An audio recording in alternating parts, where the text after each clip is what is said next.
Okay, we're setting up and we're pretty much going live on our social media. In a few minutes ago, we were on air with KBNO, basically inviting people to come to our workshop tomorrow.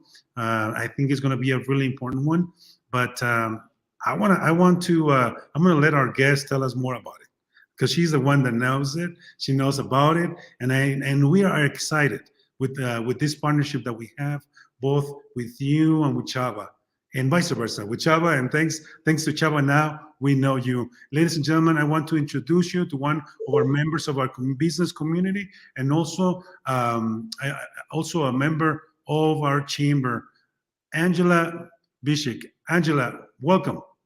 Thank you so much, Jesus. I'm very excited to be here with you today. No, we are super excited because I know that it's tough sometimes to get the right advice. When it comes to legal, I think having the right legal advisor is super important. And when it comes to businesses, I think in business, I think that most of the businesses start with this idea, right? This concept of a business. They come up with their name, the product that they're going to sell, right? They come up with the who's their clientele and so on, but they forget about some little things that eventually, when they come across them, they can become an issue. And those are all the contracts, right? All the legal part of it. Today, we want to focus on one of them, which is that one when we are so excited to get into our first brick and mortar, right? Suddenly, we sign up, we're so excited, we open the doors to the public, and then eventually something might come up, right? And at that point, what do? Right? We start asking questions to our friends, our chambers, and I think the best people that we can ask is an attorney. Yes. Well, if every single one of my clients had gone to an attorney before they had to call me as a litigator, they would be much better off. So unfortunately, a lot of folks struggle to find affordable legal counsel. That's something that in Colorado we're working to address through the bar associations and other initiatives. But even with the funds in hand to hire an attorney, going through the legal channels can be very intimidating. So making legal services more approachable for folks in our business community is another top priority. But certainly having a lease on the front end of moving into a brick and mortar space, a lease that's not only reduced to writing, but a lease that you have negotiated well and that you understand and can apply in order to protect your rights as a business owner, will make you and your business much better off in the long run. And it also helps protect your landlord so that you have a mutually beneficial relationship should any trouble arise. My goodness. The way you speak to me is you sound so knowledgeable. You know, it sounds like you know what you're doing. But why don't we share with the audience who Angela is? Please tell us a little more about yourself, and also tell us what are you doing with Chava as well? Sure. So I am not a Colorado native, but I moved here with my family. My family is originally from El Paso, Texas.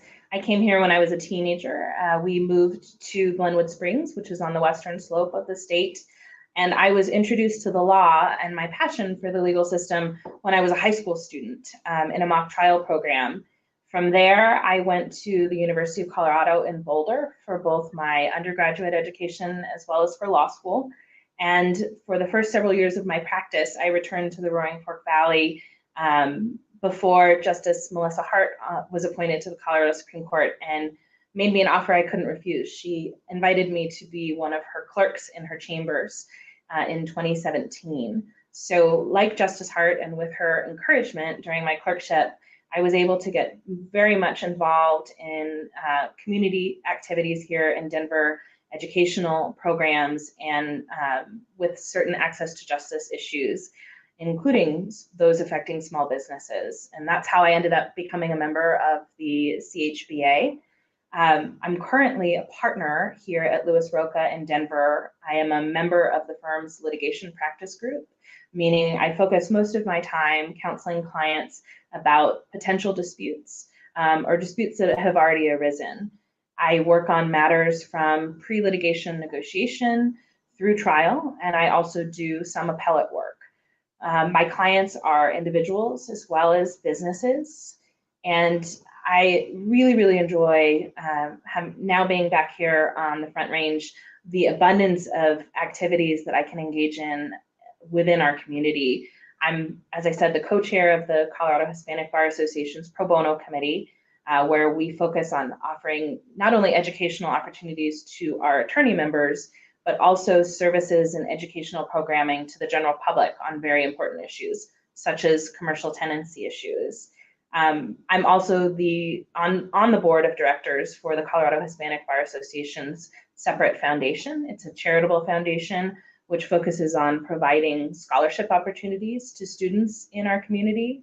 And last but certainly not least, I am the head coach for Arupe Jesuit High School's mock trial team, which is the very same Colorado Bar Association program that brought me into the legal community here in our state. So it's very exciting to be back in Denver and to be working within the Hispanic community. And I really appreciate you inviting me to talk about lease issues. No, thank you. And I know that you are doing so much in the community, and now you're partnered with the Hispanic Chamber on this, in many ways, but specifically tomorrow on this important topic of commercial tenant workshop. Can you tell me a little more about the topic and why is it important? Absolutely. So CHBA is thrilled to partner with the Chamber. We look forward to doing this on many issues, leasehold issues, and many others that are impacting our community. But tomorrow, my colleague, AJ Martinez, and I, AJ is an attorney at Gibson Dunn here in Denver, a different firm. We're looking forward to talking about tenancies. So we have been co-presenters on this topic in prior years, including for Mi Casa Resource Center. And we're both very passionate about small business issues and well acquainted with the issues that arise both when you're negotiating a lease and memorializing it, reducing it to writing, and when a potential problem arises in relation to a lease. As you all know, leases are a critical aspect of many businesses, especially those businesses who continue to operate brick and mortar storefronts here in Denver. The landlord-tenant relationship is a very, very important one to such small businesses. So learning the best practices for negotiating a lease before a business settles into a rental space can help avoid problems down the road. It gives certainty to both parties. Understanding the core terms of a lease, making sure that those are properly recorded, and returning to your lease or to Colorado law as may be necessary in the event of a potential dispute is critical to protecting one's business. This business that's been built with blood, sweat, and tears, and is often the core of a small business owner's identity.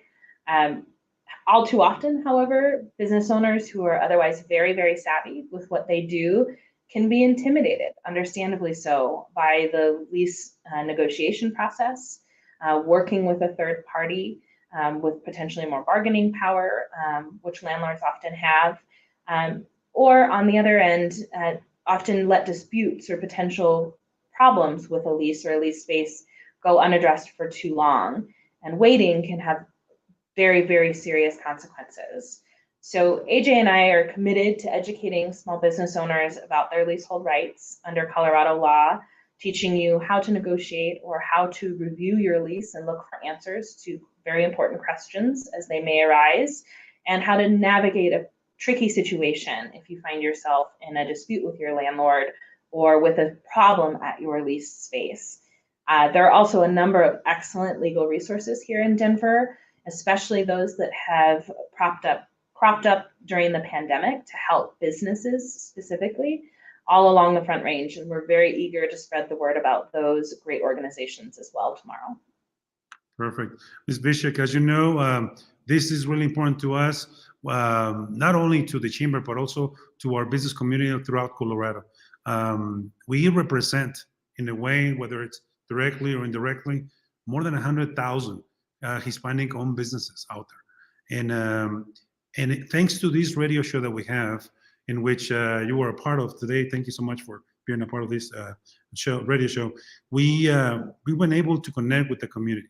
And we let them know every single day, every time we go out there and talk to them, is our show, our chamber, whatever we do, it is a bridge, but it's a two-way bridge where we can share with them information, we can share with them resources, but we also need to understand and listen to them, what they need. They also need to let us know what is it that their business need.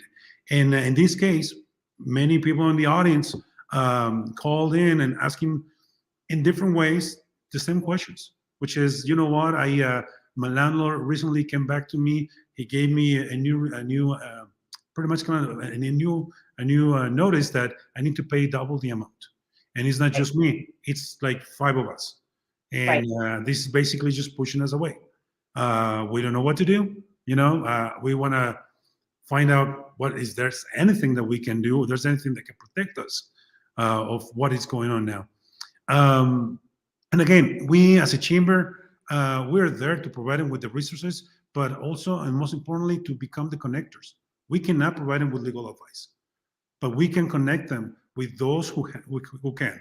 And in this case, the Colorado Hispanic Bar Association came to their rescue, and they say, hey, we are surrounded by a lot of knowledgeable people. We will connect you with someone that can definitely talk about this, and perhaps we can put together a workshop. And thanks to all of these conversations and this great partnership and this new relationship that we have, and that hopefully we can have for many, many years, in many years to come, we'll be able to help a lot of people. Tomorrow, we're going to put this workshop together. We're putting together this workshop for tomorrow, in which you are going to be the presenter. You're going to be talking about this topic. And hopefully we can also record this, have a small video so we can share with the rest of the community. But we also want to share your contact info if it's okay with you, so that if anyone in the audience, whether it's on social media or radio, can contact you as well. Absolutely. Yeah, if you can please provide us with your website and your telephone number. Yeah, so the website for my firm is lewisroca.com. That's spelled LEWISROCA. And then my direct dial here at the office where you can reach me is 303-628-9559. Perfect. I'm going to leave this on the screen so that for you who are watching, please take a screenshot, save it, because at one point or another, you're going to need this information, or someone you know might need this contact, so that they can, hopefully they can connect with you, they can call you and ask you this and many other questions about their lease, their contract, and perhaps seek legal advice and help. Is there anything else you would like to add, Ms. Vichick? Only that if there are any questions, if anyone isn't able to attend tomorrow, please do not hesitate to reach out. I understand this is being recorded, and we can provide both today's interview as well as tomorrow's presentation for those who aren't able to attend tomorrow evening. But additionally, if anyone would like to reach out to me personally or to my colleague, AJ will provide his contact information as well. And you're always welcome to reach out to the CHBA, and we'll provide the contact information for the association in case anyone would like to talk about their lease issues or any other legal issue and seek an attorney that might be appropriate for whatever it is that you're going through. Well, again, we cannot thank you enough. We look forward to seeing you tomorrow to listen to your advice and to also hopefully be able to answer many of those questions to be asked tomorrow by many in our audience. We'll bring some from the radio, our audience, that they've been sending us either on social media, through social media, or Facebook. Once again, thank you so much. Thank you so much, Jesus. I look forward to seeing you again tomorrow. Thank you. We're excited. Thank you. Have a good one.